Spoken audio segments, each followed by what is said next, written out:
हरे कृष्ण. सर्वांचं स्वागत आहे. श्री श्री राधा गोविंद इस्कॉन मँगलुरू तर्फे घेतला जाणारा उपक्रम 18 दिवसामध्ये भगवद्गीता समजून घ्या यामध्ये आपण आज अध्याय 13वा क्षेत्र क्षेत्रज्ञ विभाग योगचं अध्ययन करत आहोत. प्रथम आपण मंगलाचरणने सुरुवात करूया. ओम अज्ञानतिमिरान्धस्य ज्ञानाञ्जनशलाकया चक्षुरुन्मिलितं येन तस्मै श्रीगुरवे नमः. श्रीचैतन्यमनोभीष्टं स्थापितं येन भूतले स्वयं रूप कदा मह्यं ददाति स्वपदान्तिकम्. हे कृष्ण करुणा सिन्धो दीनबन्धो जगत्पते गोपेश गोपिका कान्त राधा कांत नमोस्तुते. तप्त कांचन गौरांगी राधे वृंदावनेश्वरी वृषभानुसुते देवी प्रणमामि हरिप्रिये. नमः ओम विष्णुपदाय कृष्ण पृष्ठाय भूतले श्रीमते भक्तिवेदांत स्वामी इति नामिने. नमस्ते सारस्वते देवे गौरवाणी प्रचारिणे निर्विशेष शून्यवादी पाश्चात्य देशतारिणे. जय श्री कृष्ण चैतन्य प्रभु नित्यानंद श्री अद्वैत गदाधर श्रीवासादि गौर भक्त वृंद. हरे कृष्णा कृष्ण कृष्णा हरे हरे हरे राम राम राम हरे हरे. हरे कृष्ण.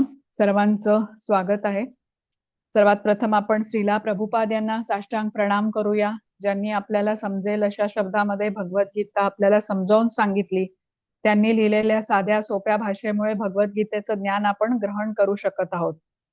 श्री श्री राधा गोविंद इस्कॉन मँगलोर चे अध्यक्ष नामानिष्ठदास प्रभूजी यांना सादर प्रणाम, ज्यांनी हा अभ्यासक्रम बनवला आणि झूमद्वारे आपल्या सर्वांना उपलब्ध करून दिला. त्यामुळे आपण घरी बसल्या या संधीचा लाभ घेऊ शकत आहोत. अन्वय माताजींना प्रणाम करते, ज्यांनी मला भगवद्गीता शिकवली. आमच्या सर्वांच्या प्रेरणा पूजा माताजींना प्रणाम करते. आज वर्गाला उपस्थित राहून सेवा देणाऱ्या अंजली माताजींना प्रणाम. उपस्थित असणाऱ्या सर्व भक्तांना सादर प्रणाम आणि सर्वांचं परत एकदा स्वागत. आज आपण अध्याय 13वा बघतोय. क्षेत्र क्षेत्रज्ञ विभाग योग असं आजच्या अध्यायाचं नाव आहे. आजपासून भगवद्गीतेचा तिसरा विभाग म्हणजे ज्ञानयोग आपण समजून घेणार आहोत. आणि आजच्या अध्यायामध्ये म्हणजे या क्षेत्र क्षेत्रज्ञ विभाग योग मध्ये आता ज्या मनुष्याला शरीर आत्मा आणि त्या पलीकडे स्थित असलेला परमात्मा यांच्यामधला जो भेद समजतो तो भौतिक जगातून मुक्त होऊ शकतो, हे ज्ञान आपल्याला आजच्या अध्यायातून मिळणार आहे. तर सगळ्यात प्रथम आपण श्री श्री राधा गोविंदच्या चरणी प्रणाम करूया. आपण हे अध्ययन त्यांच्या आनंदासाठी करत आहोत. त्यांचे प्रथम आशीर्वाद घेऊन आपण पुढे जाऊया. श्री नरसिंहदेव यांनाही प्रणाम करूया, त्यांचे आशीर्वाद घेऊया. नरसिंह कवचाचं पठण होतं संकटातून रक्षा करण्यासाठी, तर आपण त्यांचेही आशीर्वाद घेऊ. कृष्ण कृपामूर्ती श्रीला प्रभुपाद यांना साष्टांग प्रणाम करूया, त्यांचे आशीर्वाद घेऊन अध्ययनाला सुरुवात करूया. आता इथे कालच्या अध्यायातली थोडीशी उजळणी आहे. आता आपण बघितलं की भगवद्गीतेची विभागणी 3 विभागांमध्ये केली जाते. पहिले 6 अध्याय कर्मयोगाचे, मधील 6 अध्याय हे भक्तियोगाचे आणि शेवटचे 6 अध्याय हे ज्ञानयोगाचे आहेत. आता भक्तियोग हा अत्यंत महत्वाचा असल्याने ह्या दोन्हीमध्ये जपून ठेवला आहे. जसं आपण म्हटलं की प्रवासाला जाताना आपल्याकडे कुठली मौल्यवान वस्तू असेल तर ती आपण कपड्यांच्या मध्ये जपून ठेवतो, ज्याद्वारे ती सुरक्षित राहते. मग भक्तियोग जर का शेवटचा टप्पा आहे, आपण म्हटलं की कुठलाही मार्ग जरी आपण घेतला तरी शेवटचा टप्पा हा भक्तियोग आहे. मग कृष्णाने ज्ञानयोग का सांगितला? तर बघा आता अर्जुन 10व्या अध्यायामध्ये 11व्या अध्यायामध्ये म्हणालेला आहे की माझा मोह नष्ट झालेला आहे. कृष्ण तो मान्य करतो की कृष्ण भगवंत आहेत, परम तप आहेत, परम पवित्र, परम सत्य असल्याचे तो मान्य करतो. पण भगवद्गीता तिथे संपत नाही. आता पुढेही 6 अध्याय अजून कृष्ण बोलणार आहेत.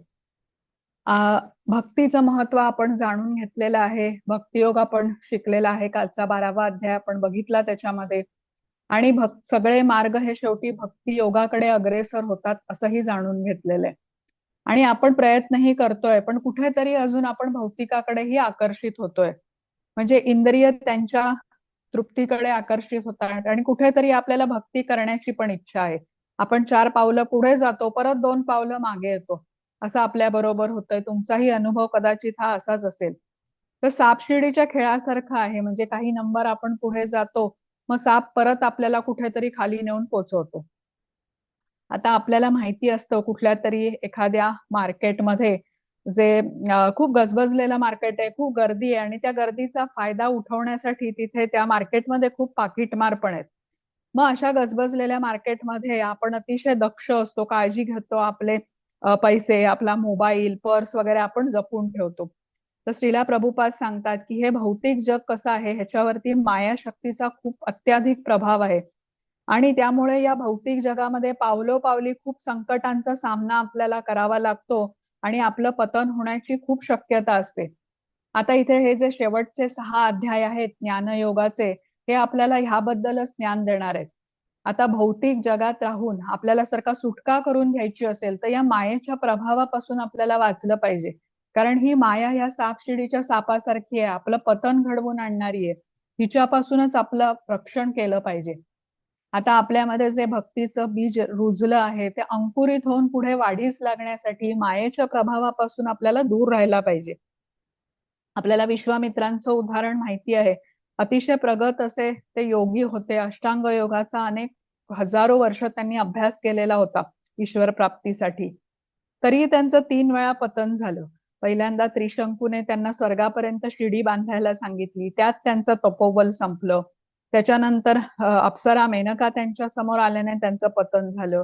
आणि मग त्यानंतर रंभा अप्सरा त्यांच्या समोर आली, तर त्यावेळेला त्यांना स्मरण होतं की मेनकेबरोबर काय झालं होतं. तर त्यांनी क्रोध येऊन मग त्या रंभेचं रूपांतर दगडामध्ये केलं आणि क्रोध आल्याने त्यांचं तपोबल परत एकदा नष्ट झालं आणि त्यांचं पतन झालं. तर ते फार मोठे प्रगत असे योगी होते, पण त्या मेनकेच्या बांगड्यांची किणकिण ऐकून ते विचलित झाले होते. याचं कारण काय? तर वासनेचं बीज अजूनही होतं. आता आपण बघा मुंबई पुण्या प्रवास करत असताना उन्हाळ्यामध्ये बघतो की सह्याद्री पर्वताचा अगदी ओसाड म्हणजे त्याचं कातळ पण दिसतं. पण तोच पर्वत पावसाळ्यामध्ये अगदी हिरवागार दिसू लागतो. म्हणजे गवताचं बीज होतं आणि पाणी मिळाल्यावरती ते गवत आता सर्वत्र दिसू लागलं. तसेच हे योगी असतात. वासनेचं बीज राहिल्याने तशी परिस्थिती समोर येताच त्यांचं पतन होऊ शकतं. तर आता कृष्ण भक्त कसे आहेत? ते आपली सर्व इंद्रिय कृष्णांकडे वळवतात आणि त्यांच्या सेवेमध्ये निमग्न करतात इंद्रियांना. त्यामुळे वासनेचं जे बीज आहे ना ते आता अंकुरितच होऊ शकत नाही. कृष्णांच्या प्रती प्रेम असल्याने भक्तांच्या मनामध्ये वासनेच्या प्रती वैराग्य असतं. आता हा ज्ञानयोग करून भक्ती दृढ होते आणि भक्तीला ज्ञानाची जोड मिळते, ज्याद्वारे जे भक्तीचं बीज रुजलेलं आहे ते खूप शीघ्रतेने अंकुरित होतं आणि या बीजाची वाढ होऊन त्याचं रूपांतर एका वेलीमध्ये होतं, जिला भक्तिलता असं म्हटलेलं आहे. भक्तिलता म्हणजे वेल. आता वेल वाढायला आधार द्यावा लागतो. तर असं म्हणतात की या भक्तिलतेचा आधार म्हणजे साधू संघ, भक्तांचा संघ. आणि भक्तीमध्ये रोज आपण जे श्रवणम करू, कीर्तनम करू, स्मरणम करू, हे त्या लतेचं पोषण आहे. आणि जो भक्त आहे ह्या माळ्यासारखी त्या लतेची काळजी घेतो, तिला वाढवतो आणि हळूहळू वाढत मग ही भक्तिलता अगदी गोलोकापर्यंत जाऊन तिथे कृष्णांच्या कमलचरणांपर्यंत जाऊन पोहोचू शकते. आपण ज्ञानयोग हा महत्वाचा ह्याच कारणासाठी आहे की आपल्याला ज्ञानाची जेव्हा जोड मिळते आपल्या भक्तीला, तेव्हा ही वाढ अतिशय शीघ्रतेने होऊ शकते. आपण इंद्रियांचा संयम कसा ठेवू शकतो हे आपण ज्ञानाद्वारे समजू शकतो. आपण आधीच्या अध्यायामध्ये बघा सिग्नलला थांबलेल्या स्कूटरचं उदाहरण घेतलं होतं. रेड सिग्नल आहे आणि आपल्याला माहितीये की आपण जर का सिग्नल तोडून पुढे गेलो तर आपल्याला तो ट्रॅफिक पोलीस कुठेतरी अडवेल, परत दंड करेल किंवा आपला ऍक्सिडेंटही होईल. म्हणजे आपण ज्ञान घेतलेलं आहे, तर त्यामुळे आपण आपली गाडी थांबवतो आणि सिग्नल सुटण्याची वाट पाहतो. तर आता कृष्ण या अध्यायामध्ये आपल्याला सांगणार आहेत की हा ज्ञानयोग किती महत्वाचा आहे. आणि आपण आता जाणून घेऊया की ही माया जी त्या मार्केटमधल्या चोरासारखी आहे, म्हणजे तिला जर का संधी मिळाली तर ती आपलं, जसं म्हटलं आपण की आपल्याकडे काही मौल्यवान गोष्ट असेल तर त्या गजबजलेल्या मार्केटमध्ये पाकिटमार ह्या गोष्टीचा, गर्दीचा फायदा उठवून ती गोष्ट चोरतात. तसंच ही माया आहे, आपल्याला नेहमी दक्ष राहायला पाहिजे, नाही तर ती आपल्याला कुठल्या कुठे नेऊन सोडेल तिच्या प्रभावामुळे आपलं पतनही होईल आणि जो कृष्ण भक्तीचा आनंद आपण आता घेतो आहोत तर ती हिरावून नेऊ शकते. आता आपल्याला लांबचा प्रवास करायचा आहे, त्यावेळेला आपण बघा जाण्याआधी तयारी करतो. तसंच या जीवनाच्या प्रवासामध्ये प्रकृतीचे 3 गुण आपल्यावरती प्रभाव टाकत असतात. ते आपल्याला जणू गुरफटूनच टाकतात. आणि पुढच्या अध्यायामध्ये म्हणजे अध्याय 14 मध्ये आपण हे प्रकृतीचे 3 गुण आणि त्यामधून बाहेर कसं पडायचं हे आपण समजून घेऊया.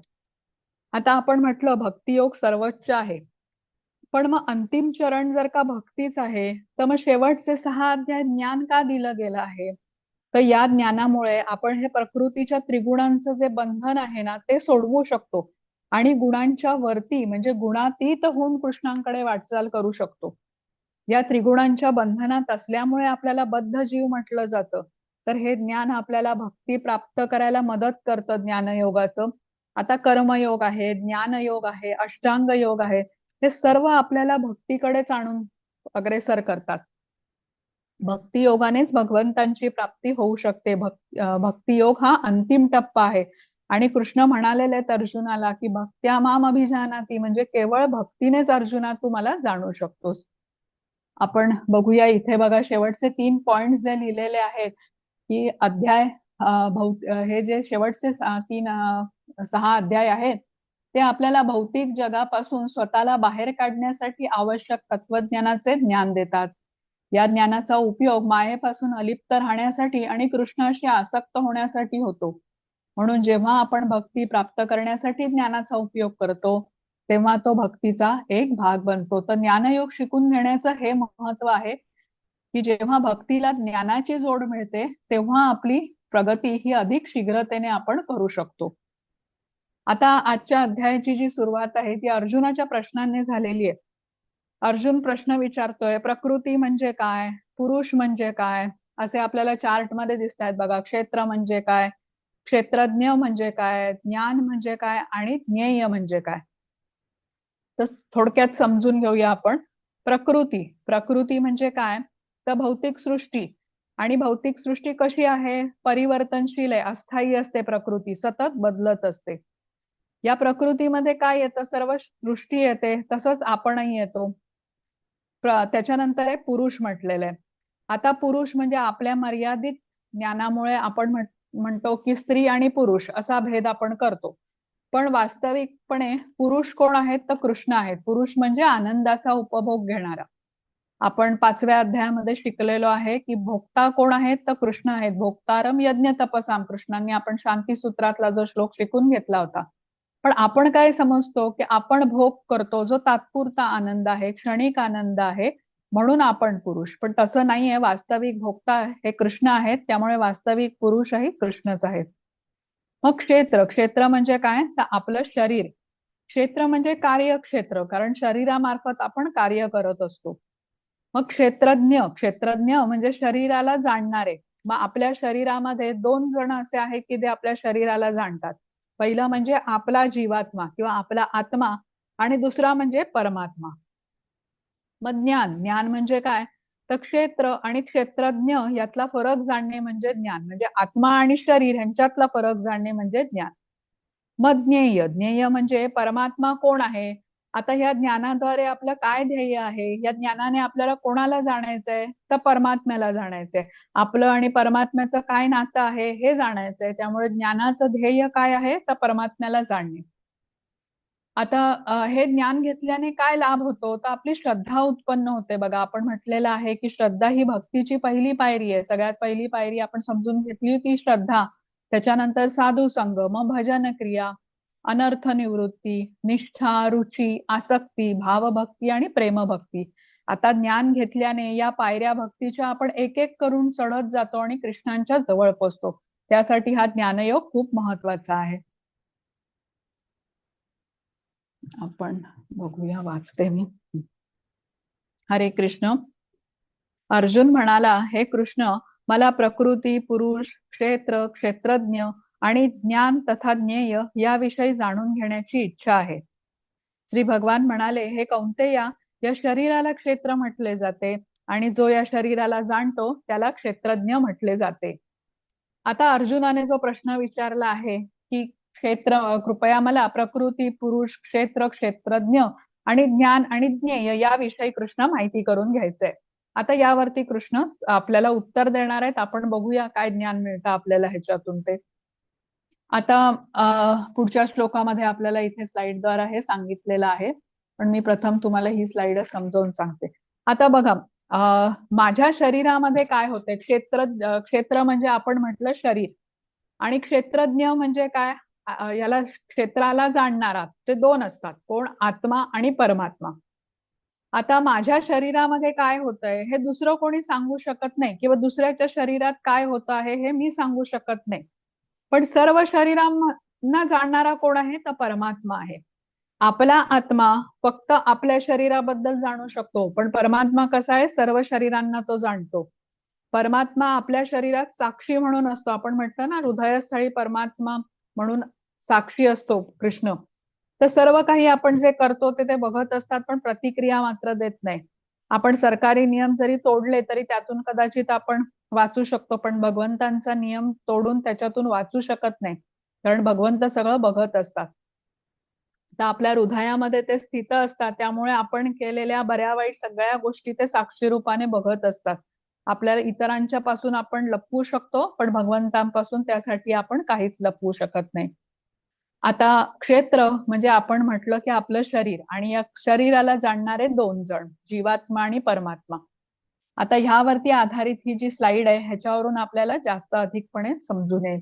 आता तुम्ही पहिल्या चित्रामध्ये जर का बघाल तर तुम्हाला समजेल की इथे हा माणूस फोनवर एका बाईकडे बोलतोय, आणि या माणसाच्या शरीरामध्ये स्थित असलेला आत्मा आणि परमात्मा हे सर्व जाणतोय तो काय बोलतो आहे, काय करतो आहे. तर ही झाली देहाची जागृत अवस्था. ज्यावेळी इंद्रियही कार्यरत आहेत, म्हणजे तो काम करतोय, काहीतरी बोलतो आहे, आणि स्थूल शरीर जे दिसतं आहे आपल्याला तेही कार्यरत आहे. स्लाइड मधल्या दुसऱ्या मधल्या चित्रात जर का तुम्ही बघितलं तर ती निद्रिस्त अवस्था आहे, म्हणजे तो झोपलेला आहे. तेव्हा स्थूल शरीर कार्य करत नाहीये, पण सूक्ष्म शरीर म्हणजे मन, बुद्धी आणि अहंकार मात्र कार्य करतंय. म्हणजे मन त्याचा विचार करतंय, काहीतरी स्वप्न बघतोय तो, आणि त्या विचारांमध्ये तो आपला व्यवसाय, पैसे, मैत्रीण ह्याबद्दल तो विचार करतोय. म्हणजे स्थूल शरीर जरी झोपलं असेल तरी सूक्ष्म शरीर मात्र कार्य करत आहेत. आणि जे दोन क्षेत्रज्ञ आहेत, जीवात्मा आणि परमात्मा, हेही सगळं जाणत आहेत. कुठले विचार ह्या माणसाच्या मनात येत आहेत हे ते जाणतायत. आता तिसरी अवस्था म्हणजे गाढ झोपलेला आहे तो, ज्याला सुषुप्ती अवस्था असं म्हणतात. मग यामध्ये स्थूल शरीर आणि सूक्ष्म शरीर हे दोन्ही झोपलेले आहेत, पण याही वेळेला आत्मा आणि परमात्मा मात्र हा कोण आहे हे जाणतो आहे, म्हणजे ते जागृत अवस्थेत आहे. माणूस गाढ झोपेत असल्याने त्याला भान नाहीये त्यात तो कोण आहे ते, पण आत्मा आणि परमात्मा दोन्ही जागृत आहेत आणि कार्यशील आहेत. आता इथे माझा श्लोक वाचायचा राहिला, तो मी वाचते आणि त्याच्यानंतर अनुवादही वाचते. हरे कृष्ण. क्षेत्रज्ञं च अपि मां विद्धि सर्वं क्षेत्रेषु भारत, क्षेत्र क्षेत्रज्ञयो ज्ञानम यत्तत् ज्ञानम मतं मम. हे भारत, सर्व शरीरामधील क्षेत्रज्ञ सुद्धा मीच असल्याचे तू जाण. हे शरीर तथा त्याचा क्षेत्रज्ञ जाणणे म्हणजे ज्ञान होय, असे माझे मत आहे. आपण समजून घेतलं की क्षेत्र म्हणजे काय, तर आपलं शरीर, आणि शरीराला जाणणारे दोन म्हणजे कोण, तर आपला आत्मा आणि परमात्मा. आता पुढच्या चित्राने आपल्याला जे आपण समजून घेतलंय आधीच्या स्लाइडमध्ये ते आपल्याला अधिक व्यवस्थितपणे समजू शकेल. आता या चित्रामध्ये तुम्ही बघितलं तर एक शेतकरी उभा आहे त्याच्या शेतामध्ये, आणि या शेतकऱ्याला माहिती आहे की त्याच्या शेतामध्ये त्याने कुठलं पीक कुठे लावलेलं आहे, पाण्याचा तलाव कुठे आहे. म्हणजे या शेतकऱ्याला त्याच्या शेताबद्दलची पूर्ण माहिती आहे. आणि वरती आकाशात मध्ये असलेल्या त्या सूर्याला संपूर्ण विश्वातील शेतांची माहिती आहे. आता जणू हा शेतकरी हा आपला जीवात्मा आहे असं समजूया, ज्याचं ज्ञान त्या शरीरापुरतच मर्यादित आहे. जसं ह्या शेतकऱ्याचं ज्ञान त्याच्या शेतापुरतं मर्यादित आहे. आणि सूर्य जसा की परमात्मा, ज्याला सर्व शरीरांच्या बद्दल माहिती आहे, किंवा जसं ह्या आता शेतकऱ्याला जसा स्वतःच्या त्या शेताबद्दल माहिती आहे, आणि सूर्य मात्र सगळ्या शेतांबद्दल जाणतो. म्हणजे जीवात्म्याची जी जाणीव आहे ती त्या शरीरापुरती मर्यादित आहे. माझ्या शेजारी बसलेल्या व्यक्तीचं डोकं दुखत असेल तर मी जाणू शकणार नाही, पण परमात्मा कसा आहे, सर्व शरीरांच्या बद्दल जाणतो. तर हेच आपल्याला सांगितलेलं आहे की परमात्म्याची जाणीव कशी आहे, सर्वव्यापी आहे. आत्म्याची जाणीव कशी आहे, ज्या शरीरात तो आहे, बद्ध आहे, त्या शरीरापुरतीच त्याची जाणीव मर्यादित आहे.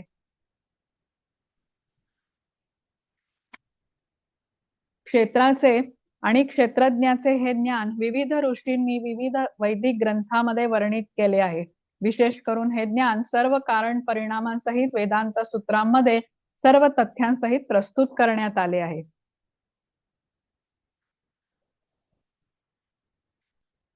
आता बघा, आपण जे श्लोक शिकतो त्याचा अर्थ समजावून घेताना आपण काही श्रीमद भागवतम मध्ये आलेल्या कथांचा संदर्भ म्हणून घेतो, ज्याद्वारे आपल्याला समजायला सोपं जातं. अशा खूप कथा बघा आपण ह्या अभ्यासक्रमाच्या दरम्यान ऐकलेल्या आहेत. तर शास्त्रामधलं प्रमाण घेऊन आपल्याला ते उदाहरण समजून दिलं जातं. तर इथे कृष्ण काय म्हणतायत, स्वतः अर्जुनाला ते ज्ञान देतायत आणि हे ज्ञान देताना ते सांगतात की त्यांनी दिलेलं हे ज्ञान ऋषींनी अभ्यास विश्लेषण करून कारण परिणामांसहित प्रस्तुत केलेलं आहे.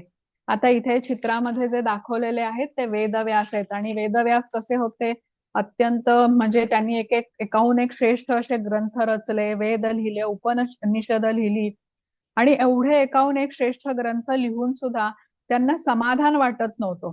त्यांना काहीतरी आंतरिक आनंद प्राप्त होत नव्हता. मग त्यांनी विचार केला की मी एवढे ग्रंथ रचले तरी जी शांती किंवा प्रसन्नता मला मिळाली पाहिजे ती मला का मिळत नाही. मग त्याबद्दल त्यांनी त्यांचे गुरु म्हणजे नारद मुनींना विचारलं. मग नारद मुनींनी त्यांना सांगितलं की वेदव्यास, तुम्ही लिहिलं कृष्णांच्या इथे एवढी मोठ्या मोठ्या ग्रंथांची तुम्ही रचना केलेली आहे, पण कृष्णांच्या भक्तीबद्दल तुम्ही लिहिलेलं नाही. आणि त्यानंतर मग वेदव्यास यांनी श्रीमद भागवतम लिहिलं, ज्याच्यामध्ये त्यांनी कृष्णांची स्तुती केली, कृष्णांचे भक्त, त्यांची भक्ती, मग त्यांचा ह्या भक्तांचा भाव कसा होता, त्यांची शरणागती कशी होती, याबद्दल सर्व लिहिलं श्रीमद भागवतम मध्ये. आणि तेव्हा त्यांना खूप आंतरिक समाधान मिळालं, आपलं कार्य चांगल्या प्रकारे संपन्न झाल्याचा त्यांना अतिशय आनंद मिळाला.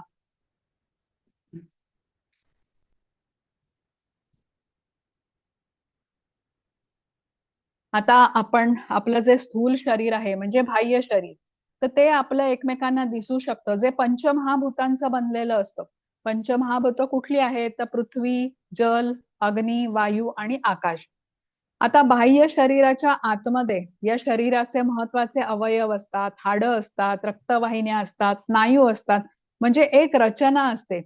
म्हणजे या शरीराच्या द्वारे, या रचनेच्या द्वारे किंवा यंत्रणेच्या द्वारे आपलं शरीर चालत असतं. त्याच शिवाय शरीरामध्ये एक आपला आत्मा स्थित आहे, आपण जाणतो. तर आता शास्त्रांच्या मधून आपल्याला असं सांगितलं जातं की ह्या आत्म्याचे किंवा चेतनेचे 5 स्तर असतात, ज्यांना कोश असं म्हटलं जातं. कुठले 5 कोश आहेत ते, तर अन्नमय कोश, प्राणमय कोश, ज्ञानमय कोश, विज्ञानमय कोश आणि आनंदमय कोश. आता आपण एक एक समजून घेऊया थोडक्यामध्ये.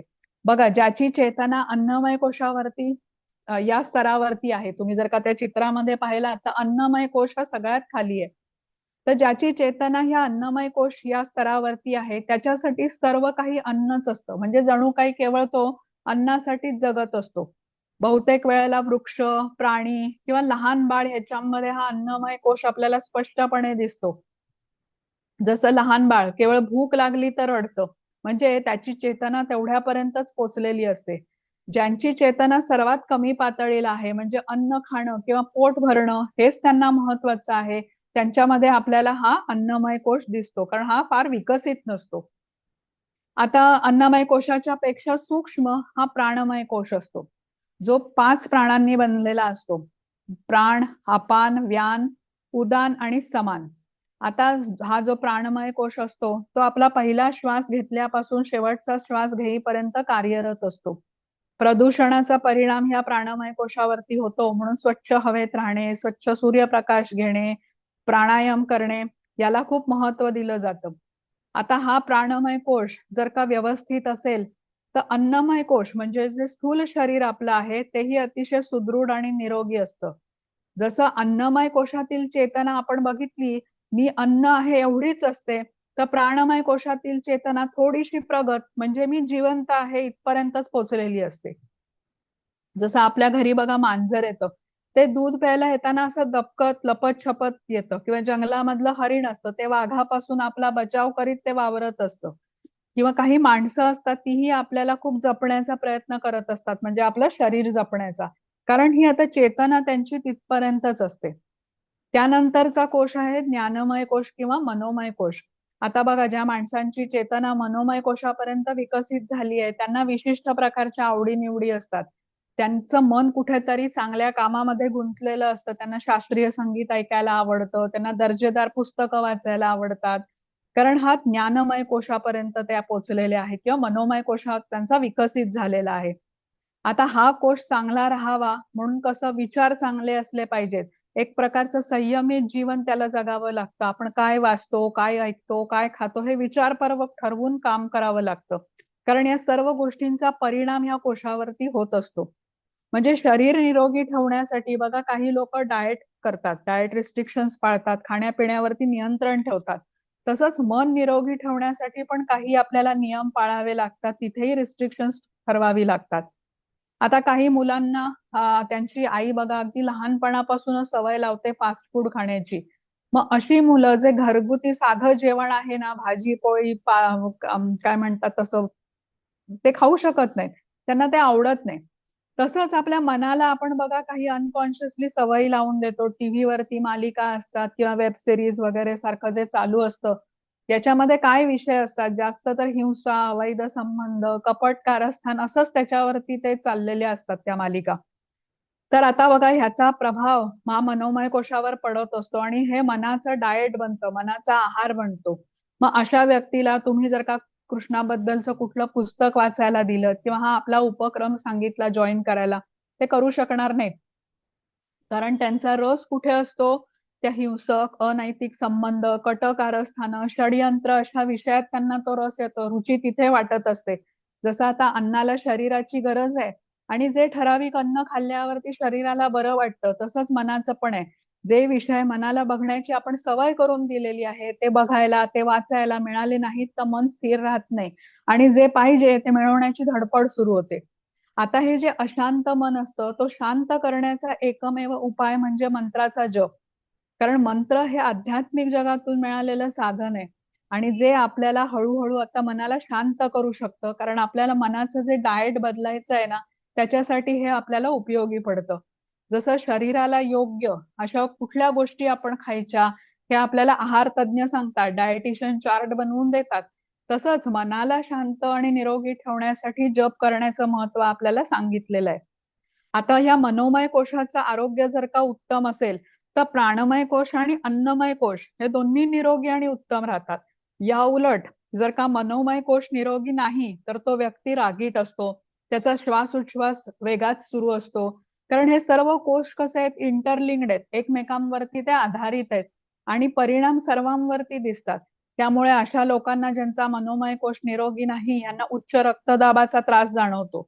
आता बघा, असा व्यक्ती डॉक्टरांकडे आपली तक्रार घेऊन गेला तर डॉक्टर गोळ्या देतील त्याला, पण आपलं शास्त्र कसं आहे, अगदी खोलवर जाऊन मुळापर्यंत जाऊन ते कारण शोधतं. म्हणजे अध्यात्म या मूळ कारणापर्यंत पोहोचल्याने ते योग्य उपाय सांगतो. आता डॉक्टरांनी सांगितलेली औषधं वरवर काम करतात, म्हणजे जखमेला वरून मलम लावल्यासारखं आहे, पण जखम जर का खोल असेल तर बघा पोटात गोळ्या पण घ्याव्या लागतात, इंजेक्शन घ्यावं लागतं, कधीतरी ड्रेसिंग करावं लागतं, मग ती जखम बरी होते. म्हणजे अन्नमय शरीरावर जेव्हा कुठला रोग दिसतो त्याचं मूळ त्याच्यामध्ये आतमध्ये असलेला सूक्ष्म अशा प्राणमय आणि मनोमय कोशावरती असतं. आता मनोमय कोशापेक्षाही सूक्ष्म हा विज्ञानमय कोश आहे, जो बुद्धी आणि अहंकाराशी संबंधित आहे. आता आपला अहंकार कसा आहे, मिथ्या अहंकार आहे, कारण आपण आपल्याला शरीर मानत असतो, शरीर मानल्यामुळे मी करता आणि मी भोगता हा असा मिथ्या अहंकार आहे. योग्य अहंकार कुठला आहे, की कृष्ण सर्वोच्च आहेत आणि स्वामी आहेत आणि मी त्यांचा सेवक आहे. आता अहंकार तर राहणारच आहे, पण तो काय स्वरूपात आहे, तो मिथ्या स्वरूपात आहे का तो योग्य अहंकार आहे, हे महत्वाचं आहे. आता भौतिक जगामध्ये लिप्त असलेल्यांना मिथ्या अहंकारच असतो आणि भगवंतांबरोबर जोडून घेतलेल्या भक्ताला योग्य अहंकार असतो, कारण तो कृष्णाचा मी नित्य सेवक आहे असं मानत असतो. आता विज्ञानमय कोश हा बुद्धीशी संबंधित आहे आणि अहंकाराशी संबंधित आहे. त्यामुळे जेव्हा तो निरोगी नसतो तेव्हा माणसामध्ये विल पॉवरची किंवा संकल्प शक्तीची कमी जाणवते. त्याला निर्णय घेता येत नाहीत बरोबर, जजमेंटची पॉवर त्याची कमी असते. मॉरल्स आणि एथिक्स, नीतिमत्ता तो बरोबर पाळत नाही. हा माणूस फक्त स्वतःच्या इंद्रिय सुखाचाच विचार करत असतो आणि योग्य अयोग्यचा विचार तो करू शकत नाही. आता विज्ञानमय कोश निरोगी ठेवण्यासाठी यम नियम पाळले पाहिजेत, गुरूंकडून ज्ञान घेतलं पाहिजे आणि त्याप्रमाणे आचरण करून वागावं लागतं. त्या पलीकडचा सगळ्यात सूक्ष्म जो कोश आहे तो आनंदमयी कोश आहे. आता हा कोश आपल्यामध्ये साधारणतः विकसित नसतोच, कारण आपण अजून प्रगत आहोत. म्हणजे आपण त्या स्थितीपर्यंत, त्या स्तरापर्यंत पोहोचलेले नाही आहोत. आनंदमय कोशापर्यंत पोहोचण्यासाठी भक्ती योग करावा लागतो, निष्काम कर्मयोग करावा लागतो. तर हे सर्व कोश कसे आहेत, एकमेकांशी जोडले गेलेत आणि अतिशय महत्वपूर्ण आहेत. जेव्हा डॉक्टर आपण आजारी पडल्यावर औषध देतात ते अन्नमय कोशावर देतात, पण त्या आतील सूक्ष्म कोशांचा डायरेक्ट परिणाम हा अन्नमय कोशावरती होत असतो. आता बहुतांशी लोकांमध्ये ज्ञानमय कोशापर्यंत प्रगती झालेली दिसते. चांगल्या सवयी किंवा चांगले संस्कार मिळाल्याने ते शक्य होतं, पण पुढची जी वाटचाल आहे त्या गुरूंच्या मार्गदर्शनाखालीच होऊ शकते आणि आनंदमय कोशापर्यंत आपण पोहोचू शकतो आणि आरोग्य उत्तम ठेवू शकतो. जे प्रगत योगी असतात ते ज्ञानयोग, ध्यानयोग करत असतात आणि त्यामुळे त्यांचा विज्ञानमय कोशही विकसित झालेला दिसतो आणि त्यानंतर मनोमय कोश, प्राणमय कोश, अन्नमय कोश हेही त्यांचे निरोगी असतात आणि अतिशय स्ट्रॉंग असतात. 6वा 7वा. हरे कृष्ण. पंचमहाभूते, मिथ्या अहंकार, बुद्धी, अव्यक्त 10 इंद्रिये, मन, 5 इंद्रिय विषय, इच्छा, द्वेष, सुख, दुःख, समूह, चेतना आणि धैर्य या सर्वांना त्यांच्या विकारासहित संक्षेपाने क्षेत्र असे म्हटलेले आहे. आता इथे क्षेत्र म्हणजे आपण म्हटलं शरीर. आता हे 24 तत्वांचं बनलेलं आहे. त्याचं विश्लेषण दिलेलं आहे, ह्याला सांख्य असं म्हणतात. एखाद्या गोष्टीचं जेव्हा आपण विश्लेषण करतो तेव्हा त्याला सांख्य म्हटलेलं आहे. आता इथे क्षेत्राचं विश्लेषण आहे, शरीराचं विश्लेषण आहे, जे 24 तत्वांचं बनलंय असं म्हटलंय. आता कुठली 24 तत्व आहेत ही जाणून घेऊया. 5 पंचमहाभूत, तर पृथ्वी, जल, अग्नी, वायू आणि आकाश. मग मिथ्या अहंकार, बुद्धी. अव्यक्त म्हणजे प्रकृतीचे 3 गुण एकत्रितपणे. मग 5 ज्ञानेंद्रिय, ही कुठली आली तर डोळे, नाक, कान, जीभ आणि त्वचा. मग 5 कर्मेंद्रिय, हात, पाय, वाणी, जननेंद्रिय आणि गुदा. आणि 5 इंद्रिय विषय, रूप, गंध, शब्द, रस आणि स्पर्श. आणि शेवटचं म्हणजे मन. ही एकूण झाली 24. तर हे शरीर जे आहे या 24 तत्वांनी बनलंय. आता याचं महत्व काय आहे की या 24 तत्वांच्या संयोगाने वेगवेगळे भाव उत्पन्न होतात.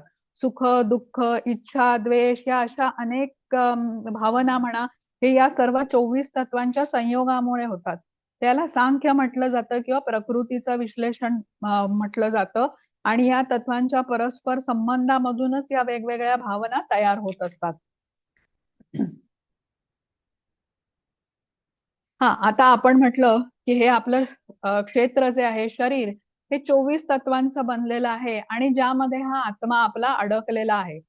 मग आता ह्या आत्म्याची सुटका कशी होणार, तर कृष्ण सांगतात ह्याच्यासाठी ज्ञान घेतलं पाहिजे. आणि हे ज्ञान घेण्यासाठी आपल्यामध्ये काही गुण, हे गुण आपण बाळगले आणि ज्ञान प्राप्त करून घेतलं. एक मिनिट जरा.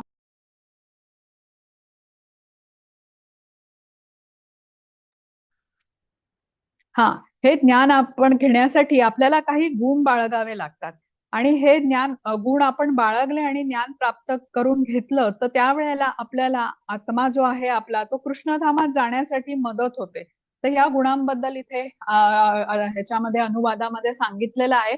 आपण ते प्रथम गुण वाचूया आणि त्यानंतर त्या गुणांबद्दल संक्षिप्त स्वरूपात समजून घेऊया. नम्रता, निरहंकार, अहिंसा, सहनशीलता, सरळपणा, आध्यात्मिक गुरुला शरण जाणे, पावित्र्य, स्थैर्य, आत्मसंयमन, इंद्रिय विषयांचा त्याग, मिथ्या अहंकार रहित होणे, जन्म, मृत्यू, जरा, व्याधी इत्यादींमधील दुःख दोष जाणणे, अनासक्ती, घरदार, पत्नी, मुले बाळे इत्यादींपासून अनासक्ती, इष्ट आणि अनिष्ट गोष्टींमध्येही समचित्त राहणे, माझी निरंतर आणि अनन्य भक्तिमय सेवा, एकांतवासात राहण्याची उत्कट इच्छा करणे, सामान्य लोकांपासून दूर होणे, साक्षात्काराच्या महत्वाचा स्वीकार करणे आणि परम सत्याच्या तत्वज्ञानात्मक शोध, हे सर्व ज्ञान आहे असे मी घोषित करतो. या व्यतिरिक्त इतर जे काही आहे ते सर्व अज्ञानच आहे. आता आपण म्हटलं की आपल्या आत्म्याला या क्षेत्रातून सुटका करायची असेल, आत्मा या शरीरामध्ये अडकलेला आहे आणि त्याची ओढ कुठे आहे? कृष्णधामामध्ये पोचायची. पण कृष्णधामामध्ये पोचण्यासाठी हे ज्ञान आपल्याला घेतलं पाहिजे आणि हे ज्ञान घेण्यासाठी काही हे गुण आपल्यामध्ये असणं आवश्यक आहे. तर नम्रता म्हटलेलं आहे. नम्रता हा पहिला गुण आपल्याला सांगितलाय. या गुणाला अमानित्व असंही म्हटलेलं आहे. मान अपमान या शरीराच्या संबंधित गोष्टी आहेत बघा. आत्म्याचा ह्याच्याशी काही संबंध नाही. आत्म्यासाठी त्या निरर्थक गोष्टी आहे. आणि आध्यात्मिक प्रगतीमध्ये अमानित्व हा खूप महत्वाचा गुण आहे. निरअहंकार म्हणजे अहंकार रहित असणे, मिथ्या अहंकार रहित असणे असं म्हणूया आपण. मिथ्या अहंकार आपल्याला मी शरीर आहे आणि मीच करता आहे आणि मीच भोगता आहे अशा प्रकारे वागायला प्रवृत्त करत असतो. तोही आध्यात्मिक प्रगतीमध्ये खूप मोठी बाधा आहे. त्यामुळे मिथ्या अहंकारापासून सुटका करून घेण्यासाठी आपल्याला योग्य अहंकार ठेवला पाहिजे. योग्य अहंकार म्हणजे काय? मी भगवंतांचा सेवक आहे असं ठामपणे मानलं पाहिजे. भगवंत हे स्वामी आणि मी सेवक असं मानणं म्हणजे निरअहंकार. आता स्वतःला श्रेष्ठ किंवा स्वतःला सर्वोच्च सर्वश्रेष्ठ मानू लागल्याने हा गर्व येतो आणि आपण पूर्णपणे भगवंतांच्या अधीन आहोत हे समजल्याने आपल्यामध्ये नम्रता येते, निरअहंकार येतो. आणि जो भगवंतांची विद्रोह करतो, जो स्वतःला सर्वश्रेष्ठ मानतो, तो निश्चितपणे मायेच्या अधीन असतो हे आपल्याला समजायला पाहिजे. मग अहिंसा. आता कोणाची हत्या न करणे असा अहिंसेचा अर्थ आहे, पण कोणाला दुःखामध्ये न टाकणे असाही अर्थ आहे. आता जे लोक स्वतःला शरीरच मानतात त्यामुळे ते बुद्धीमध्ये अडकलेले असतात आणि त्यामुळे ते दुःख भोगत असतात. तर या दुःखातून बाहेर निघण्याचा मार्ग जो आहे ना, हा कृष्ण भावनेचं त्यांना ज्ञान देणं हा होय. म्हणजे ही आपण त्या आत्म्याच्या प्रती केलेली अहिंसा आहे असं म्हटलं जातं. आता शांती असा एक गुण आहे बघा. शांती म्हणजे काय? की आध्यात्मिक प्रगती करण्यासाठी सहनशीलता हवी. अपमान सहन करायला शिकलं पाहिजे. प्रल्हाद महाराजांचं उदाहरण घेऊ. किती यातना त्यांना भोगाव्या लागल्या, किती अत्याचारांना ते सामोरे गेले, पण ते अत्यंत सहनशील असे होते. आर्जवम हा पुढचा गुण आहे. आर्जवम म्हणजे प्रांजळपणा हवा, निष्कपटता हवी. त्याच्यानंतर आचार्य उपासना. आपण गुरूंचं महत्व जाणून घेतलेलं आहे की गुरूंचा स्वीकार केल्याशिवाय आपण भक्ती मार्गामध्ये प्रगती करू शकत नाही. मग शौचम म्हणजे पवित्रता. आता बाह्य व अंतर्गत पवित्रता ही दोन्ही आली त्याच्यामध्ये. बाह्य पवित्रता म्हणजे शरीराचं शौच आपल्याला ठेवावं लागतं, स्नान करावं लागतं, स्वच्छ कपडे घालावे लागतात. पण मनाचं शौच म्हणजे मनामध्ये जे अनर्थ असतात ते दूर करण्यासाठी आपल्याला हरे कृष्ण महामंत्राचा जप करायला सांगितलेला आहे. मग स्थैर्य म्हणजे आध्यात्मिक प्रगतीसाठी आपल्याला दृढ निश्चयी असावं लागतं. तर हा पण एक खूप मोठा गुण आहे. आत्मविनिग्रह म्हणजे आध्यात्मिक प्रगतीसाठी बाधा बनणाऱ्या सर्व गोष्टींचा त्याग करता आला पाहिजे. तर असे अनेक गुण श्रीला प्रभुपाद यांनी या श्लोकाच्या तात्पर्यामध्ये आपल्याला व्यवस्थितपणे समजावून सांगितलेत. ते आपण वाचू शकतो. आणि हे गुण महत्वाचे का आहेत? तर हे आपल्या प्रगतीसाठी उपयोगाचे आहेत. हे सर्व गुण बाळगल्याने आपण आपल्याला कृष्णधामामध्ये पोहोचवण्यासाठी योग्य बनवतो, आपलं पात्र होतो आणि आपली प्रगती भक्तीमध्ये दृढतेने होऊ शकते. हे त्याचं महत्व आहे.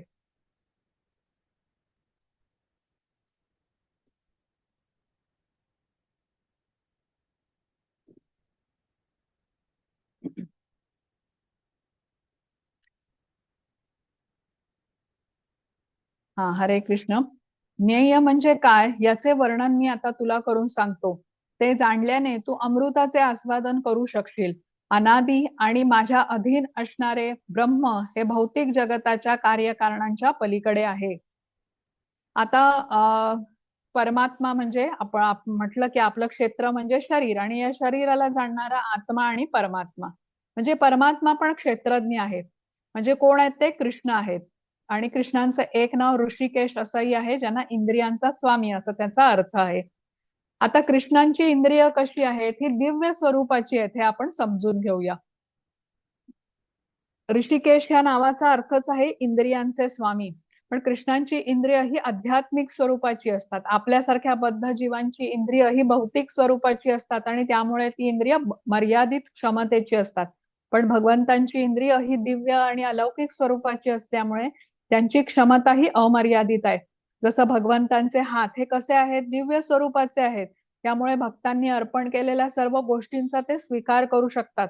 भगवंतांचे नेत्र हेही आध्यात्मिक स्वरूपाचे किंवा दिव्य स्वरूपाचे आहेत आणि अशा नेत्रांनी ते भूतकाळ, वर्तमान काळ, भविष्यकाळ सर्व काही बघू शकतात. तसंच ते सर्वांच्या हृदयामध्ये वास करतात. त्यामुळे त्या मनुष्याने भूतकाळामध्ये काय केलंय किंवा तो आता काय करत आहे, भविष्यामध्ये काय करणार आहे, हे सर्व ते जाणू शकतात. तसेच भगवंतांचे पायही दिव्य स्वरूपाचे असल्याने ते सर्वत्र भ्रमण करू शकतात. आणि भगवंतांचे असे दिव्य आध्यात्मिक स्वरूप आपण आपल्या भौतिक इंद्रियांनी मात्र बघू शकत नाही, कारण आपल्याला मर्यादित क्षमता आहेत. तर जेव्हा आपणही दिव्य स्तराप्रत उन्नत होतो तेव्हा हे भगवंतांचं जे आध्यात्मिक रूप आहे ते आपण बघू शकतो. हे आपल्याला या श्लोकाद्वारे सांगितलेलं आहे.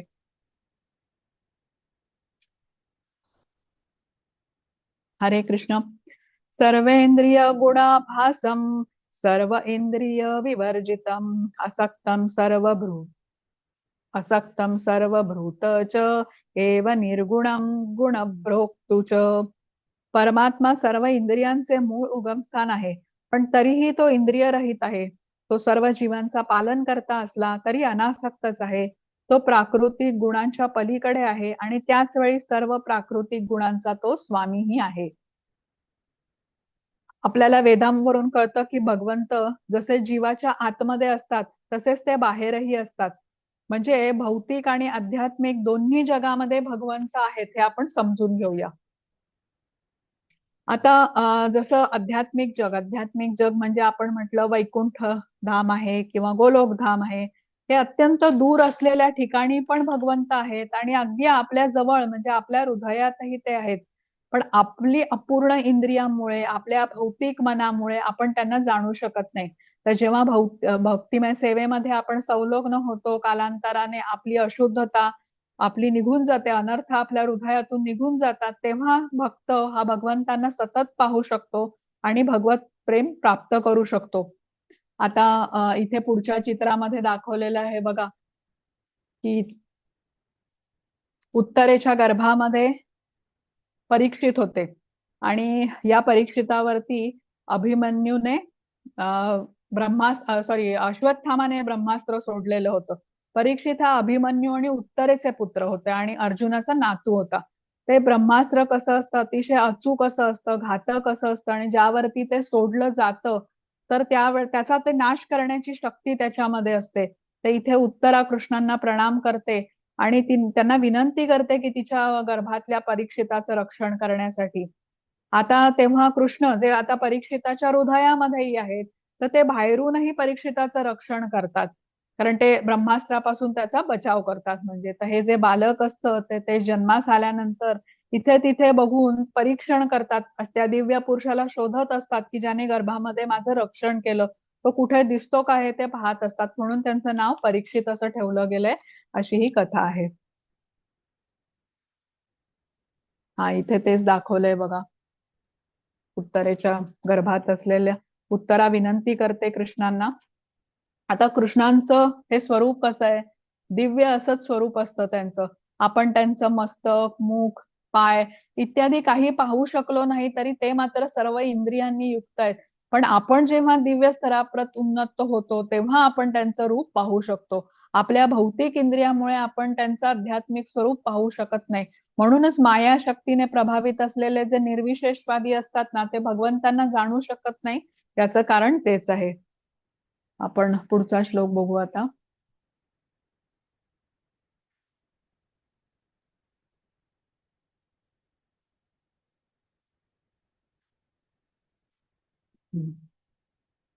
हरे कृष्ण. सर्व प्रकाशमान वस्तूंमधील प्रकाशाचा उगम तो आहे. तो भौतिक अंधकाराच्या अतीत आणि अव्यक्त आहे. तो ज्ञान आहे, तो ज्ञेय आहे आणि तोच ज्ञानाचे ध्येय सुद्धा आहे. तो सर्वांच्या हृदयात स्थित आहे. प्रकाशाचा उगम असं म्हटलेलं आहे. प्रकाशाचा उगम म्हणजे ज्ञानाचा उगम असा त्याचा अर्थ घ्यायचा. जिथे आता प्रकाश नाही तिथे अज्ञानाचा अंधकारच असतो. बघा कृष्णांनी आपल्याला त्यांच्या विभूतींची ओळख करून दिली होती, त्यावेळेला सांगितलं होतं की चंद्र सूर्याचा प्रकाश कृष्ण आहेत आणि कृष्णांचं आध्यात्मिक जग कसं आहे, स्वयंप्रकाशित आहे, कारण भगवंत स्वतः तिथे आहेत.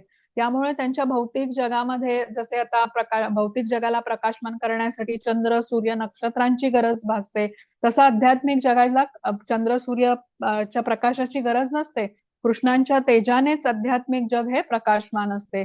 तसंच कृष्ण हे आपल्या सर्वांच्या हृदयस्थळी परमात्मा म्हणून स्थित आहेत आणि जेव्हा ते भक्तावरती कृपा करतात तेव्हा त्या हृदयातले अनर्थ निघून जातात आणि ज्ञानरूपी प्रकाश तिथे प्रगट होतो, ज्याद्वारे भक्ताच्या हृदयातलं अज्ञान सर्व दूर होतं, असं कृष्णाने आपल्याला चतुर्श्लोकी गीतेमध्येही सांगितलेलं आहे.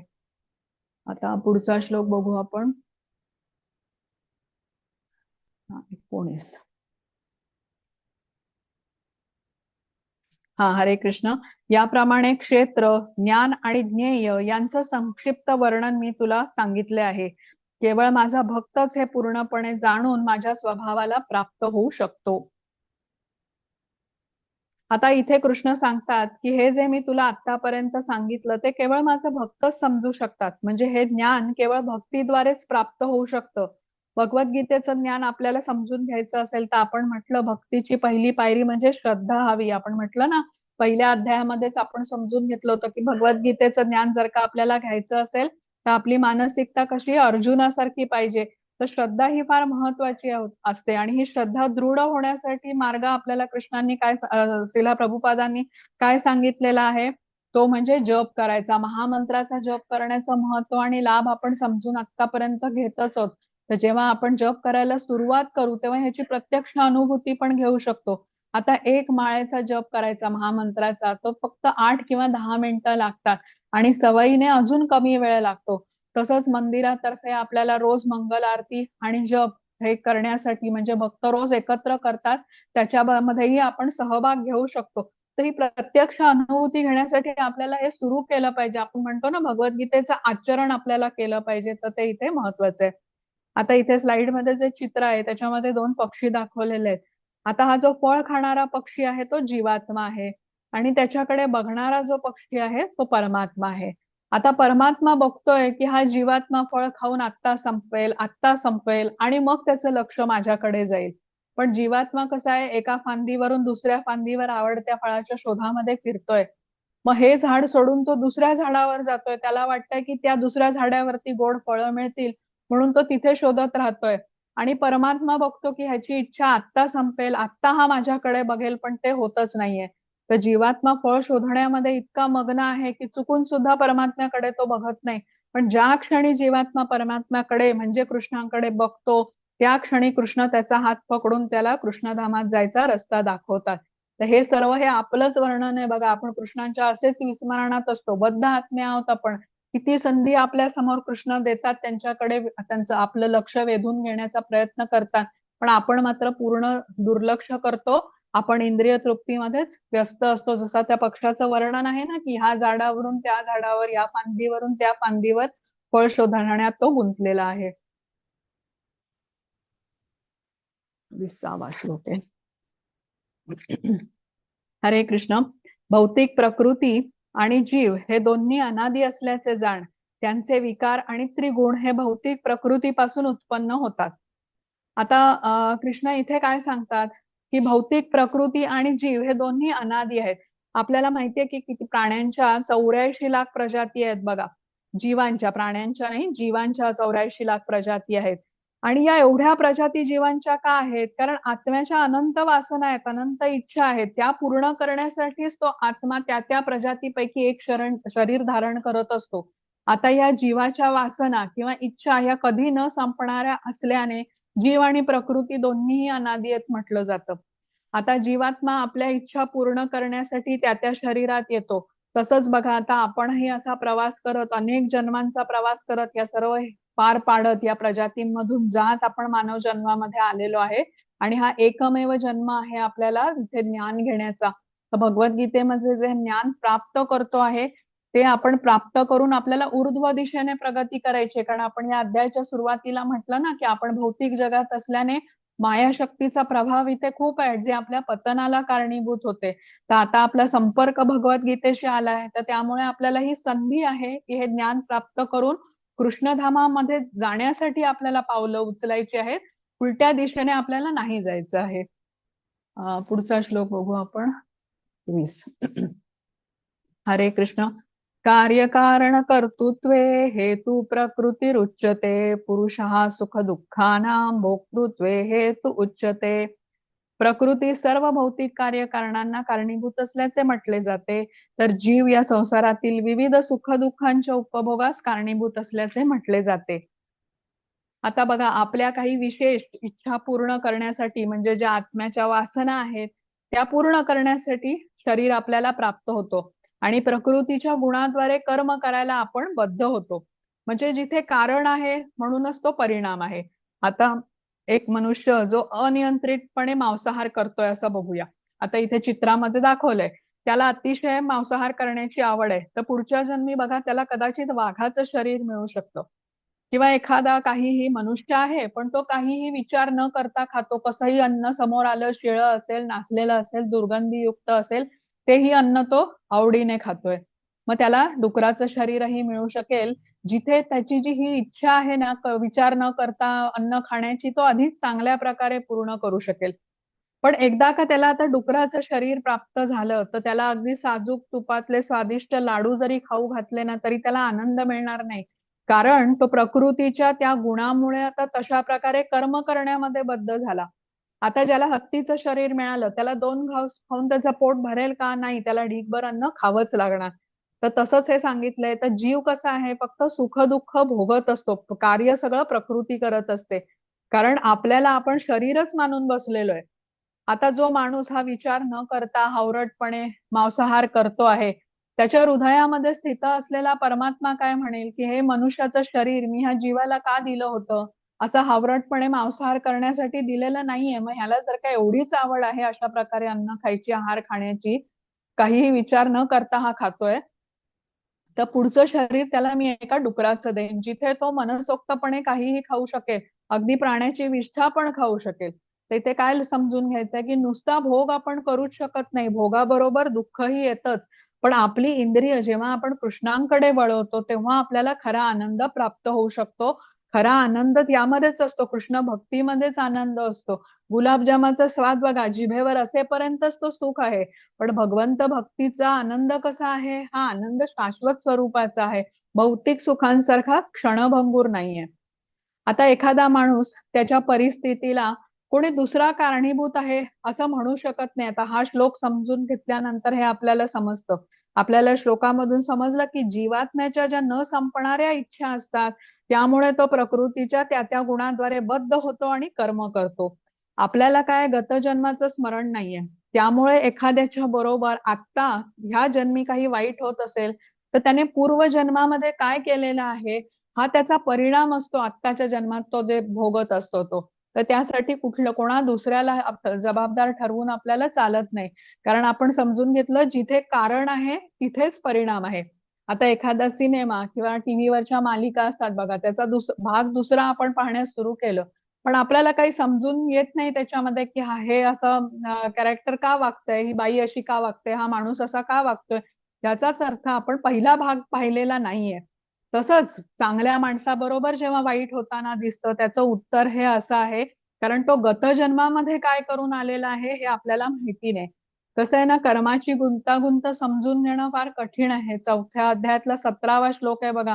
कर्मणो यपि बोधव्यम बोधव्यम च विकर्मणा अकर्मणश्च बोधव्यम गहना कर्मणो उगती. कृष्ण म्हणालेले आहेत की गुंतागुंत कर्माची समजून घेणं हे अतिशय कठीण आहे.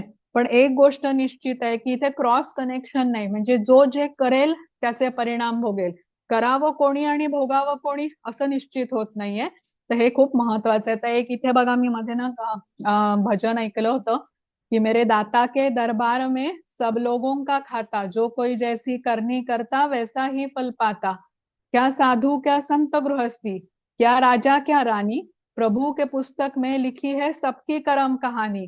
अंतर्यामी अंदर बैठा सबका हिसाब लगाता, मेरे दाता के दरबार में सब लोगों का खाता. तर हे कृष्णांचा दरबार हा असा आहे बघा, की इथे जो कारण आहे म्हणून परिणाम आहे. कोणाला दुसऱ्याला आपण दोषी ठरवूच शकत नाही. जी माझी परिस्थिती आहे त्याला माझा गत जन्म, माझीच कर्म जबाबदार आहेत, हे आपण या श्लोकावरून समजून घेऊ शकतो.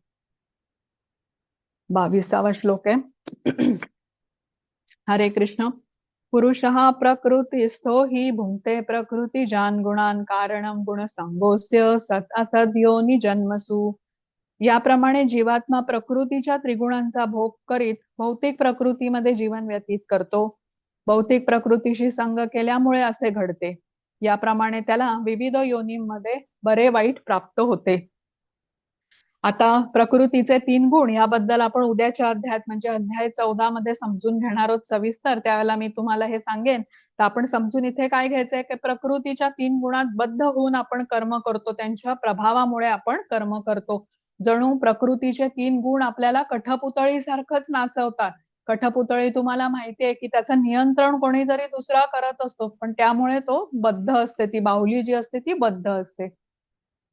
आता 23वा श्लोक आहे.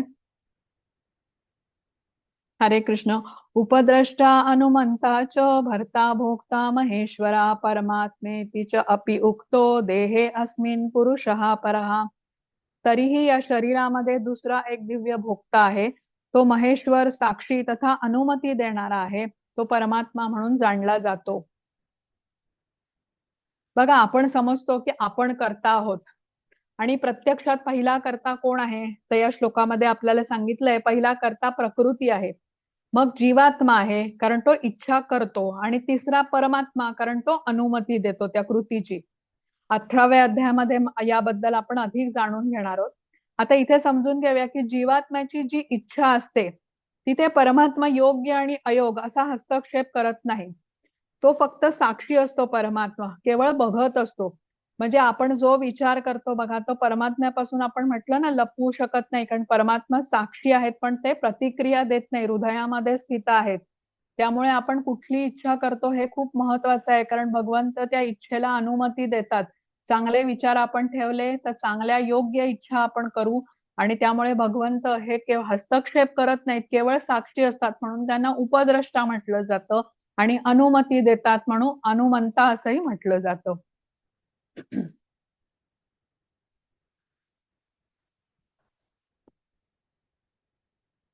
हरे कृष्ण.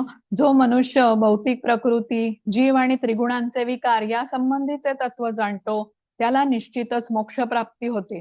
त्याची वर्तमान स्थिती कशीही असली तरी त्याचा या ठिकाणी पुनर्जन्म होत नाही. आता भौतिक प्रकृती, परमात्मा आणि जीवात्मा यांचा परस्पर संबंध या विषयीचं स्पष्ट ज्ञान मनुष्याला मोक्ष प्राप्तीकडे घेऊन जातं आणि आध्यात्मिक जगामध्ये प्रवेश करण्यास तो पात्र होतो. कृष्णांच्या जगामध्ये कृष्णांच्या आध्यात्मिक जगामध्ये प्रवेश केला की निश्चितच त्याला भौतिक प्रकृतीमध्ये परतावं लागत नाही. तर त्यामुळे म्हटलेलं आहे जीवात्मा, परमात्मा आणि प्रकृती ह्याचा ज्ञान घेणारा काय करतो, त्याला मुक्ती प्राप्त होते, कृष्णधामात जातो जिथे कृष्ण निवास करतात. आपलं ध्येय काय आहे, कृष्णधाम आपल्याला का गाठायचं आहे, कारण दुःखालय शाश्वतम मधून आपल्याला सुटका करून घ्यायची, आणि ही सुटका करून घेण्यासाठी आपल्याला बुद्धीच्या भक्तीच्या बरोबर ज्ञानाचीही आवश्यकता आहे. तर आपल्याला ज्ञानाचं ध्येय काय आहे, आपण म्हटलं की परमात्म्याला जाणून घेणं. आणि जेव्हा आपण परमात्म्याचं स्वरूप जाणतो तेव्हा बघा आपली त्यांच्याकडचं आकर्षण अधिक वाढतं आणि त्यांच्याकडे आपण शीघ्र गतीने प्रगती करू शकतो. हरे कृष्ण. काही जण परमात्म्याची अनुभूती आपल्या अंतरात ध्यानाद्वारे, काही जण ज्ञानाच्या अनुशीलनाद्वारे आणि अन्य काही जण निष्काम कर्माद्वारे करतात. आता भक्तीच्या म्हणजे कृष्ण भावनेमध्ये जो संलग्न होतो तो काय, त्याचा बुद्धीचा विकास होतो, तो अर्थातच ज्ञान घेतो, त्यामुळे त्याची बुद्धी प्रगत होते. तर काही जण ध्यानाच्या द्वारे परमात्म्याचा शोध घेतात असं म्हटलंय, तर काही ज्ञानाच्या अनुशीलनाद्वारे परमात्म्याला जाणण्याचा प्रयत्न करतात. तर काही जण निष्काम कर्म करून परमात्म्याला जाणण्याचे प्रयत्न करतात. तर आपण काय समजून घ्यायचंय की कुठलाही मार्ग असो, अंतिम टप्पा कुठला आहे, भक्तियोग हाच आहे. भक्ती केल्यानेच आपल्याला कृष्णांची प्राप्ती होऊ शकते. आता इथे चित्रामध्ये दाखवलेला आहे हा जो श्लोक आहे, 26वा श्लोक आहे, तो आपण जाणून घेऊया. आता बघा एक इथे हे सांगतात की कृष्ण कसे दयाळू असतात आणि आपल्याला म्हणजे सामान्य मनुष्याला भक्ती सेवेमध्ये जोडण्याच्या किती संधी ते आपल्या समोर आणत असतात. आता एक माणूस असतो ज्याचा मित्राच्या आग्रहाने तो मंदिरामध्ये जातो. खरं तर त्या मित्राबरोबर त्याला काहीतरी दुसरं काम करायला जायचं होतं. पण त्याचा मित्र त्याला खूप आग्रह करतो, की प्रथम तू माझ्याबरोबर मंदिरामध्ये चल आणि त्यानंतर मग आपण ते आपलं काम करूया. आता मंदिरामध्ये जातो त्याच्याबरोबर, तिथे भागवत कथा सुरू असते. तो ऐकतो. त्याच्यानंतर तिथे प्रसाद घेतो आणि त्या दरम्यानच त्याला मंदिरामध्ये कोणीतरी हा 18 दिवसाचा उपक्रम जसा भगवद्गीता समजून घ्या आहे, तिथे त्याबद्दल माहिती देतं आणि केवळ जिज्ञासेपोटी तो जॉईन होतो. आता बघा ह्या माणसाची काहीही इच्छा नव्हती, पण तो मित्राबरोबर तिथे गेला मंदिरामध्ये आणि त्यामुळे त्याच्यावरती कृष्णांची कृपा झाली. कृष्णांनी त्याला संधी दिली आणि तिथून पुढे हा माणूस आता भक्तीमध्ये संलग्न होतो आणि हळूहळू प्रगती करतो. तर कृष्ण अशा विविध संधी आपल्याला देत असतात, पण आपणच टाळत असतो. आपण लक्षच देत नाही. ते 2 पक्ष्यांचं उदाहरण आपण बघितलं ना, एक पक्षी फळ खाण्यामध्येच गर्क आहे. तो बघतच नाहीये परमात्म्याकडे वळून. आणि परमात्मा मात्र कसा आहे, वाट बघतात. आत्ता हा माझ्याकडे बघेल जीवात्मा आणि ज्या क्षणी तो बघतो त्यावेळेला ते परमात्मा मार्ग देतात. तर इथे देवहूती दाखवलेली आहे की जी कपिल मुनींची माता आहे आणि जिचा उद्धार झाला होता त्यांच्याकडून श्रवण करून आपल्या मुलाचं शिष्यत्व पत्करलं देवहूतीने. त्याला गुरु मानून ज्ञान प्राप्त केलं आणि मग प्रगती करून घेतली. तर हे ज्ञान घेतो आपण, गुरु आपण मानतो ते प्रमाणित आध्यात्मिक गुरु हे परंपरेतून आलेले हवेत. त्यांच्याकडूनच श्रवण करून आपण जन्म-मृत्यूच्या चक्रातून निघण्याचं ज्ञान प्राप्त करू शकतो. इतर कोणाचं म्हणजे परंपरेतून न आलेल्या व्यक्तीकडून आपण ऐकू नये असं सांगितलं जातं, कारण आपली श्रद्धा अजून दृढ नाही झालेली आणि ती ती दृढ नसल्यामुळे आपण या मार्गातून बाहेरही जाऊ शकतो. तसंच आपल्याला शुद्ध ज्ञानही प्राप्त होण्याची काही इथे गॅरंटी नसते, जर का परंपरेतून गुरु आलेले नसतील तर. तर शुद्ध ज्ञान हे केवळ परंपरेतील गुरुच देऊ शकतात आणि शुद्ध ज्ञानच आपल्यामध्ये काही परिवर्तनही घडवून आणू शकतं. तर हे महत्वाचं आहे.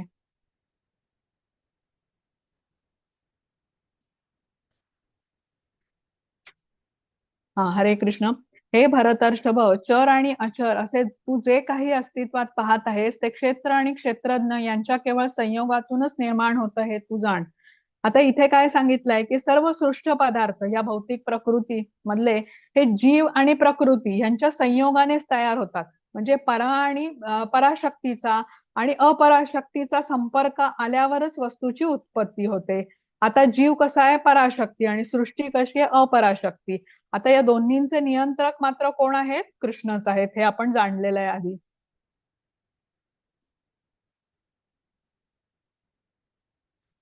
28. हा, हरे कृष्ण. समः सर्वेषु भूतेषु तिष्ठन्तमपर ईश्वरं विनश्यतु अविश्यन्तं य पश्यति स पश्यति. सर्व देहांमध्ये जीवात्म्याला सोबत देणारा, परमात्म्याला पाहणारा आणि नश्वर देहामधील आत्म्याचा तथा परमात्म्याचा कधीही विनाश होत नाही हे जाणणारा मनुष्यच यथार्थ दृष्टीने पाहत असतो. आता बघा, जो ज्ञानी आहे त्याला हे ज्ञान आहे की सर्वांच्या हृदयामध्ये स्थित परमात्मा आहे. मग जो हे जाणतो की आपण केवळ शरीर नाही, आपण आत्माही आहोत आणि त्याला हे ज्ञानही असतं की आत्मा आणि परमात्मा ह्याचा नाश होत नाही. बघा, शरीराचा नाश होतो पण आत्मा आणि परमात्मा हे नश्वर आहेत, अव्ययी आहेत, अक्षर आहेत असं म्हटलं जातं. तर या उलट अज्ञानी जो असतो ना, तो काय समजतो की शरीराच्या नाशाबरोबर सर्व गोष्टींचा नाश होतो. तर त्यामुळे तो म्हणजे या विचारामुळे असल्यामुळे तो शरीराने काहीही कार्य करत असतो आणि त्याला काय वाटतं की शरीराचा नाश झाला त्याबरोबर मी केलेली सर्व कर्म पण नाशच होऊन जातात. पण हे असं नाहीये. हे ज्ञान आपण घेतो बघा इथे की शरीर नश्वर असलं तरी आत्मा आणि परमात्मा मात्र नश्वर नाहीत. आता 29वा श्लोक आपण बघूया. हरे कृष्ण. जो मनुष्य सर्व जीवांमध्ये समान रूपाने उपस्थित असल्याचे पाहतो, परमात्म्याला समान रूपाने उपस्थित असल्याचे पाहतो, तो मनामुळे स्वतःची अधोगती होऊन देत नाही. याप्रमाणे तो परमगतीला प्राप्त होतो. आता आपण म्हटलं की ज्ञानी मनुष्याला माहिती आहे की परमेश्वर सर्वांच्या हृदयस्थानी स्थित आहे परमात्मा रूपामध्ये आणि सर्वांकडे त्याची त्यामुळे बघण्याची दृष्टी कशी असते, वेगळी असते. तो सर्वांच्या मध्ये स्थित या परमात्म्यालाच पाहतो. इतरांकडे तो भोग वस्तू म्हणून बघत नाही. जेव्हा आपण शरीर आहे अशी आपला समज असतो तेव्हा प्रत्येकाकडे आपण शरीर ह्या दृष्टीनेच बघतो, म्हणजे भोग वृत्तीने बघत असतो. पण जेव्हा आपण दुसऱ्यांच्या मध्ये स्थित परमात्म्याचा अंश म्हणून त्याला बघतो तर तेव्हा ती भोग वृत्ती जाते. आता इथे ज्ञान प्राप्त केल्यानेच हे आपल्याला होऊ शकतं. दुसऱ्याच्या शरीरामध्ये किंवा दुसऱ्यामध्ये स्थित परमात्म्याला बघणे हे ज्ञानयोगाने सिद्ध होऊ शकतं. तर भौतिकामध्ये कसं असतं बघा, मिथ्या अहंकार आहे, मी शरीरच आहे असा माणूस तो मानलेला असतो. तर त्यामुळे इतरांनाही तो त्या भोगवृत्तीने बघतो. सर्वांकडे इंद्रिय सुखाकडे तो आकर्षित होतो आणि इंद्रिय तृप्तीच करत राहिल्याने तो अधिकाधिक बंधनामध्ये अडकतो आणि पुढे त्याचं पतन होतं. पण आता ज्याने ज्ञान घेतलं की आपला आत्मा आहे दुसरा आणि परमात्माही आहे, दुसऱ्याच्या शरीरामध्येही परमात्मा आहे आणि त्या परमात्म्याला बघत परवाच्या दिवशी प्रभूजींनी सांगितलं होतं बघा, जे वारकरी असतात ते नमस्कार करतात कारण दुसऱ्याच्या शरीरामध्ये स्थित परमात्म्याला ते नमस्कार करत असतात. तर हे ज्ञान ज्याने घेतलेलं आहे तो कृष्ण म्हणजे भगवत धामाकडे वाटचाल निश्चितपणे करतो. कारण आता त्याने ज्ञानयोग घेऊन आता त्याच्या भक्तीलाही साथ मिळालेली आहे. भक्तीला आपण म्हटलं ना, ज्ञानाची साथ जेव्हा मिळते तेव्हा भक्तिलता ही शीघ्रतेने कृष्णनामाकडे वाढत जाते, वाटचाल करते. 30वा श्लोक बघू आपण.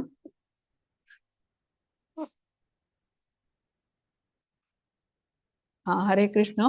भौतिक प्रकृतीद्वारे निर्मित शरीरच सर्व कर्मे करते आणि आत्मा अकर्ता आहे हे वास्तव पाहू शकणारा मनुष्यच यथार्थ रूपाने पाहतो.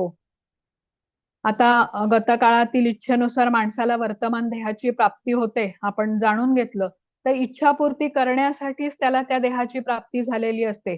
म्हणजे जीवाची इच्छापूर्ती करण्यासाठी भगवंतांनी ही शरीराची रचना एका यंत्रासारखी केलेली आहे आणि या इच्छेमुळेच मनुष्य सुख दुःख भोगत असतो. तर जेव्हा मनुष्याला ज्ञानप्राप्ती होते तेव्हा हे तो सर्व स्पष्टपणे पाहू शकतो बघा. हे भगवद्गीता समजून घेतो आपण ज्यावेळेला किंवा जेव्हा ज्ञान घेतो तेव्हा हे आपल्याला समजतं की आपल्याला हे आपण एका विशिष्ट शरीरामध्ये एका विशिष्ट परिस्थितीमध्ये का आहोत ह्याचं काहीतरी कारण आहे. आपण म्हटलं ना, कारण आहे म्हणून त्याचा परिणाम आहे. तर हे आपल्याला या श्लोकांच्या द्वारे समजतं. हे ज्ञान घेतल्यामुळे आपल्याला समजू शकतं.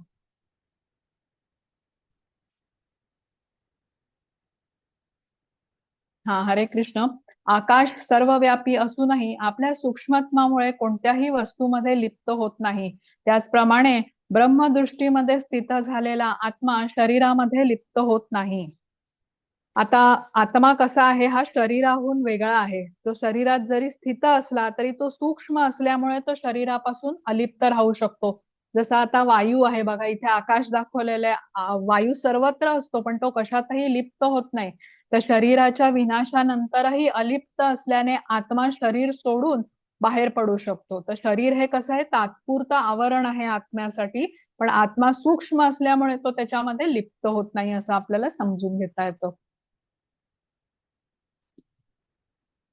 हा, हरे कृष्ण. हे भारता, ज्याप्रमाणे एकमेव सूर्य संपूर्ण विश्वाला प्रकाशित करतो त्याप्रमाणे शरीरात असणारा एकमेव जीव चेतनेद्वारे संपूर्ण शरीरास प्रकाशित करतो.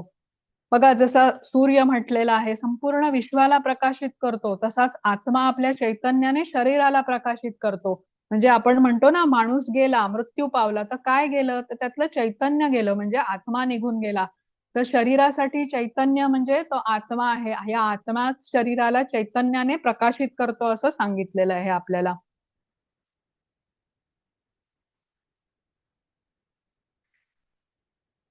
हरे कृष्ण. जे ज्ञानचक्षुंनी क्षेत्र आणि क्षेत्रज्ञ यांच्यातील भेद पाहतात आणि भौतिक प्रकृतीपासून मुक्त होण्याचा मार्गही जाणू शकतात त्यांना परमलक्षाची प्राप्ती होते. आता बघा, जो क्षेत्र आणि क्षेत्रज्ञ म्हणजे शरीर आणि आत्मा यांच्यातील भेद समजतो, तो का समजू शकतो? कारण त्याने ज्ञान प्राप्त केलंय. म्हणून इथे ज्ञानचक्षु म्हटलेलं आहे. ज्ञानचक्षु म्हणजे ज्ञानाच्या डोळ्यांनी तो बघू शकतो, ज्ञानाच्या दृष्टीने बघू शकतो. त्यांना हा भेद समजू शकतो. म्हणून त्यांना या भौतिक प्रकृतीतून मुक्त होण्याचा मार्ग हे ज्ञान मिळतं. आता हे ज्ञान त्यांनी गुरूंकडून जाणून घेतलेलं आहे आणि त्यामुळे ते आपलं परमध्येय गाठू शकतात. आपण म्हटलं, हे ज्ञान प्राप्त करण्याचा हेतू काय आहे, ध्येय काय आहे आपलं ज्ञान प्राप्त करण्याचं? कारण आपल्याला आपलं परमध्येय गाठायचं आहे. आपल्याला भगवत धामामध्ये परत जायचे. आपण इथे या दुःखालयम अशाश्वतम मध्ये अडकलेलो आहोत आणि अधिकाधिक लिप्त होत जात आहोत. तर आपल्याला हे ज्ञान घेऊन काय करायचंय, सुटका करून घ्यायची. आपल्या क्षेत्रामध्ये म्हणजे शरीरामध्ये अडकलेला हा जो आत्मा आहे त्याची सुटका करून त्याला भगवत धामापर्यंत पोचवायचं आहे. आता इथे आपला अध्याय संपलेला आहे. काय बघितलं आपण या अध्यायामध्ये, तर अर्जुनाचे 6 प्रश्न होते. प्रकृती म्हणजे काय, पुरुष म्हणजे काय, क्षेत्र म्हणजे काय, क्षेत्रज्ञ म्हणजे काय, ज्ञान म्हणजे काय आणि ज्ञेय म्हणजे काय, या प्रश्नांची सविस्तर उत्तरं कृष्णांनी अर्जुनाला दिली. 24 तत्वांमध्ये आत्मा कसा बद्ध आहे हे आपण समजून घेतलं आणि ह्यातून मुक्त होण्यासाठी ज्ञान हाच मार्ग आहे असं कृष्ण म्हणाले. मग ज्ञेय म्हणजे ज्ञानाचं ध्येय म्हणजे काय आहे हे आपण जाणून घेतलं. तसंच प्रकृती आणि पुरुष यांच्या संयोगानेच सर्व वस्तूंची निर्मिती होते हे आपण जाणून घेतलं, ज्यामुळे आपण बद्ध होतो. आणि शेवटी ज्ञानाची दृष्टी ज्याच्याकडे आलेली आहे तो सर्व जीवांमध्ये असलेल्या परमात्म्याला बघू शकतो आणि तो बद्ध होत नाही आणि तो परमध्येय गाठू शकतो. म्हणजे तो पात्रताही प्राप्त करून घेतो ज्ञानाने. हे आपण आजच्या अध्यायामध्ये जाणलं. तर इथे आता आपला अध्याय संपलेला आहे. हरे कृष्ण.